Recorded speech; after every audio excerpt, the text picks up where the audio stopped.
It was supposed to be a quiet night, one of those evenings where the world finally slows down. The rain whispered against the windows, the clock ticked steady in the living room, and Marcus Hill, a widowed father, sat half asleep on his couch, his daughter's tiny socks still scattered across the floor. Then came the knock. Not a polite tap, a desperate, trembling thud. Marcus frowned, checked the time. 11:47 p.m. He stood slowly, still in his work shirt, and moved toward the door. Another knock, and weaker this time. Then a small voice soaked in fear. "Please, help. They hurt my mama." He froze. The voice didn't sound older than 6 or 7. He opened the door and there she was. A little girl, drenched from the rain, wearing a thin pink t-shirt and holding a torn blanket. Her hair stuck to her face, one side of her cheek bruised purple. In her shaking hand she clutched a broken toy, a rabbit missing one ear. "They beaten my mama," she said again, voice cracking. "She's dying." For a second, Marcus couldn't move. His mind raced. Was this a setup? A trap? But when the girl's knees buckled, his instincts took over. He caught her just before she hit the floor. Hey, it's okay," he whispered, pulling her inside. "Where's your mama, sweetheart?" The girl tried to speak but just pointed toward the dark street beyond the porch, toward nothing but shadows and rain. Marcus grabbed his coat, his phone, his keys. His own daughter, Ava, had come out of her room, wide-eyed, holding her teddy bear. "Daddy, what's wrong?" He glanced back at her, then at the soaked child in his arms. "Sweetheart, stay inside. I'll be right back." As he ran out into the storm, his breath heavy in the cold air, one thought kept echoing in his head, a thought that sounded like both memory and warning. No one came for us that night either. The screen fades to black as thunder rumbles, and the story begins not with wealth or power, but a door opened by compassion and a single father stepping into danger for a stranger's child. The rain hit harder as Marcus ran down the street, guided only by the little girl's trembling voice pointing the way. That house, the brown one with no light. It stood alone at the end of the block, half-collapsed porch, peeling paint, one window broken. The kind of place people drive past fast, pretending they didn't see. Marcus slowed as he approached, chest heaving. He could hear something, yet faint crying or maybe groaning. He pulled out his phone flashlight, the beam cutting through the darkness. "Hello?" he called out, voice echoing off wet wood. "It's okay, someone sent me." "Are you hurt?" No answer. Just the sound of rain dripping through the roof. Then a whisper. Weak. "Help, please." He followed the voice inside, stepping over a cracked doorframe. His shoes sank into soaked carpet. The smell of alcohol and blood hit him all at once. And then he saw her. A woman on the floor. One arm limp across her stomach, face bruised, lips split. She looked barely conscious. Her eyes fluttered open just enough to see him. "You're not them?" Marcus shook his head quickly. "No, ma'am. I'm here to help." "Can you move?" She tried, winced, and fell back with a soft cry.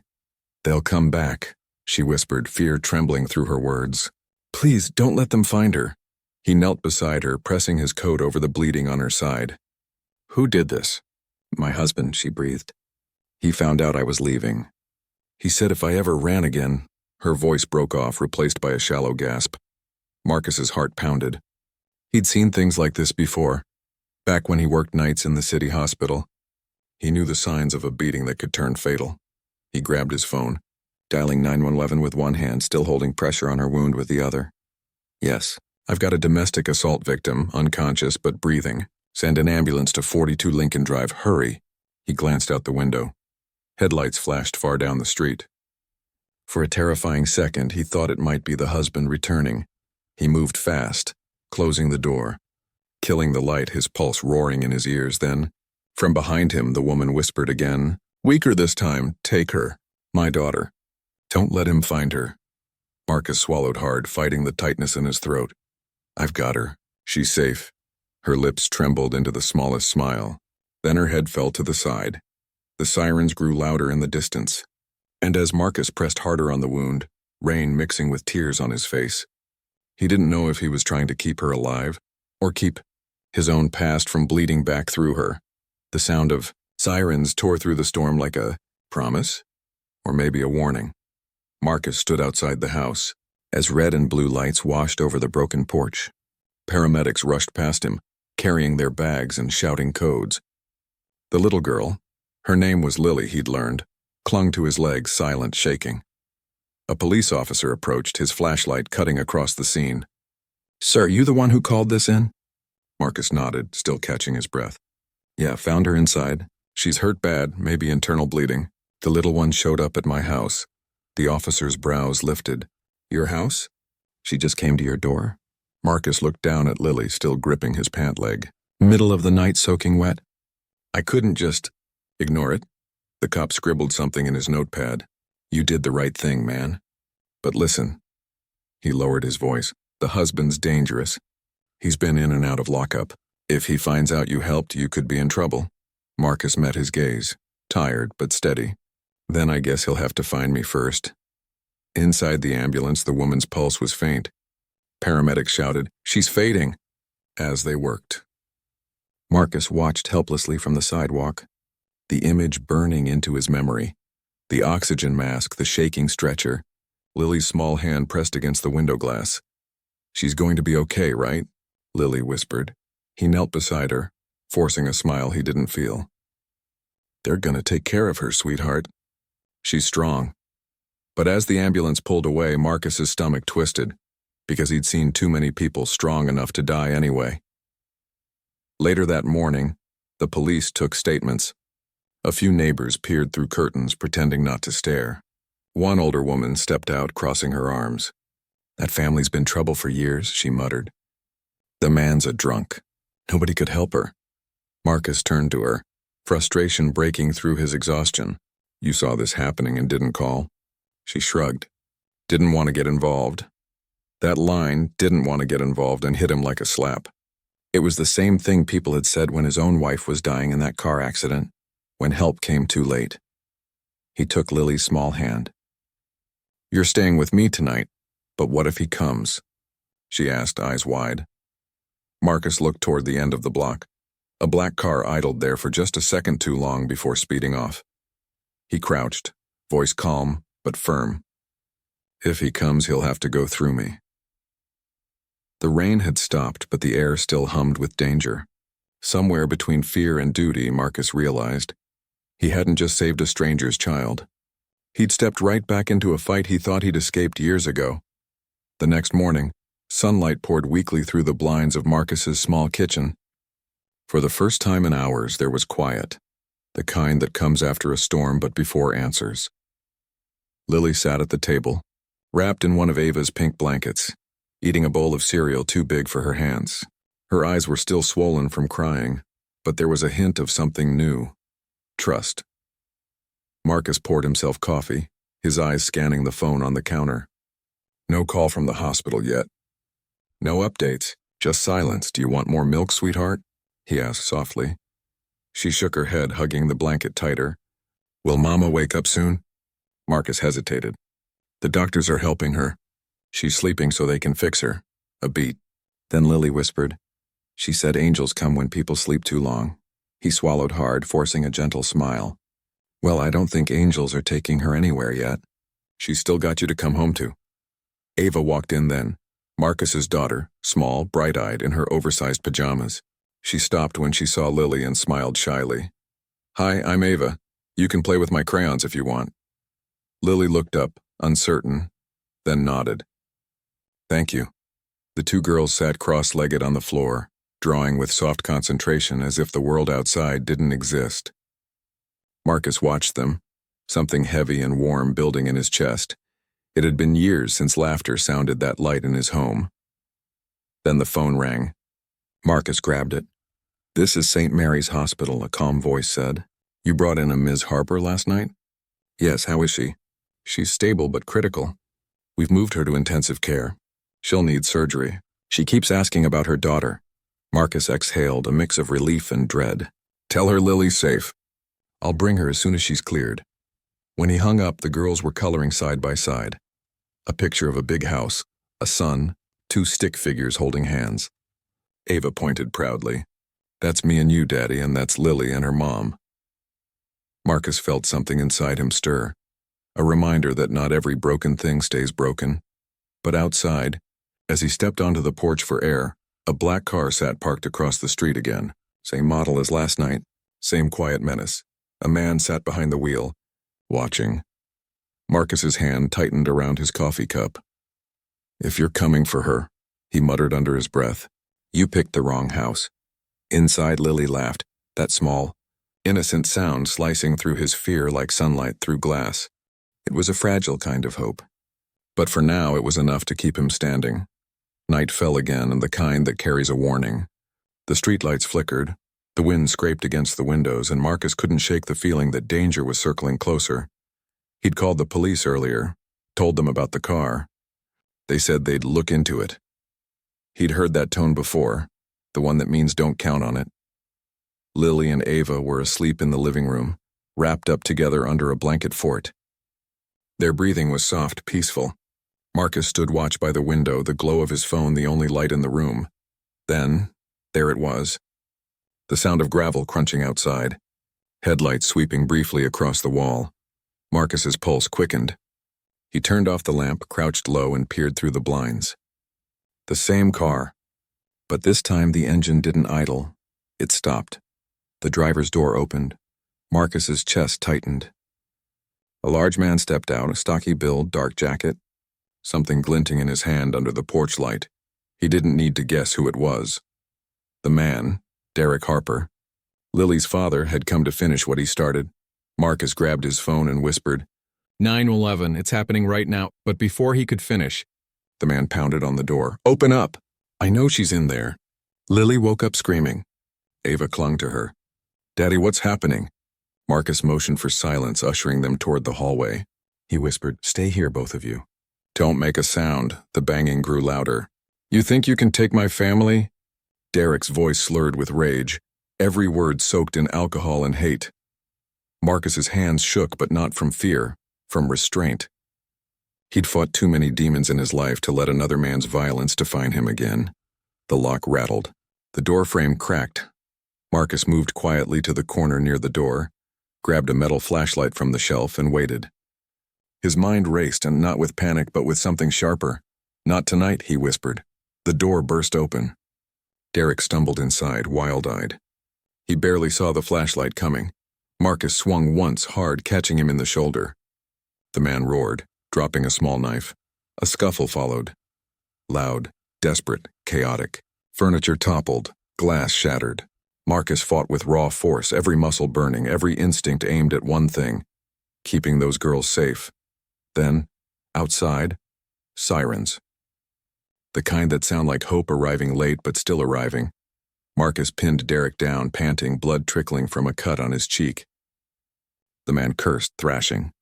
The front door swung wider as police stormed in. Hands where we can see them! Marcus raised both hands, chest heaving. He broke in.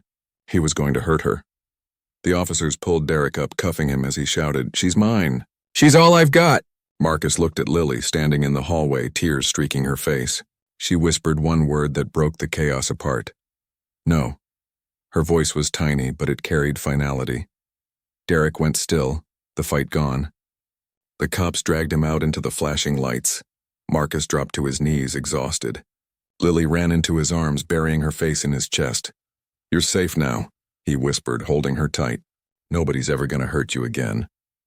For the first time in years, Marcus realized he wasn't just saving someone else's family.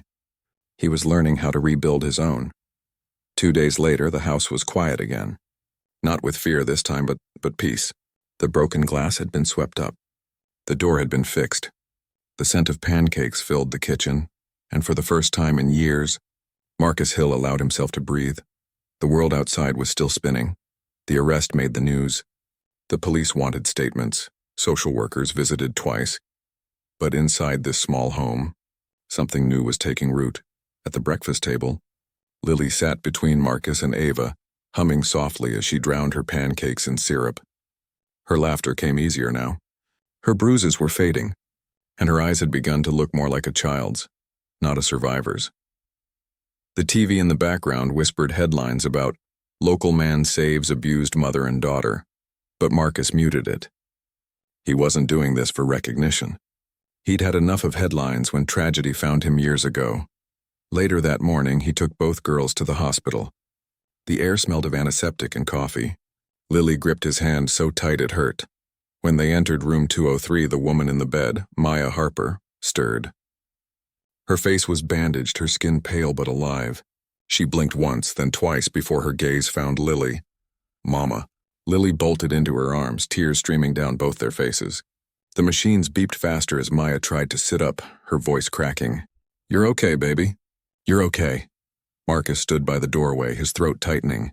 For a long time he didn't move, just watched the reunion quietly, hands in his jacket pockets.